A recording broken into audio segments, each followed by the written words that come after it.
अलीकडेच अमेरिकेच्या टेक्सासमध्ये महाबली हनुमानाच्या 90 फूट उंचीच्या कांस्य मूर्तीचं अनावरण करण्यात आलं। या भव्य मूर्तीचं नामकरण स्टॅच्यू ऑफ युनियन असं करण्यात आलं। कुठूनही बघितलं तरी नजरेस पडणारी स्टॅच्यू ऑफ युनियन ही मूर्ती अमेरिकेतील तिसरी सर्वात उंच मूर्ती ठरली। या भव्य पुतळ्याच्या अनावरण सोहळ्या दिवशी आयोजकांनी सांगितल्यानुसार हे शिल्प अमेरिकेच्या सांस्कृतिक आणि आध्यात्मिक वर्तुळातील मैलाचा दगड आहे।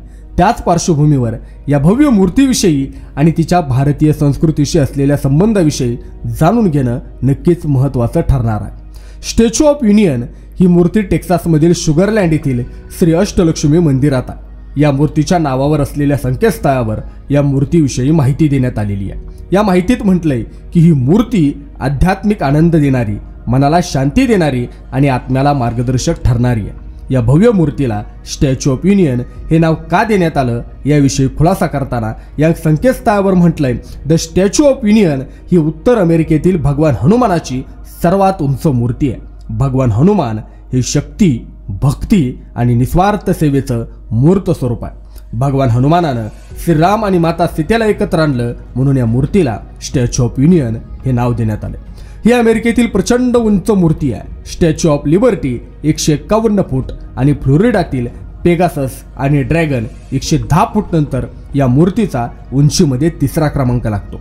त्यापूर्वी our lady of the Rockies हा पुतळा अमेरिकेतील सर्वात उंच तिसऱ्या क्रमांकाचा पुतळा होता, जो 88.6 फूट आहे।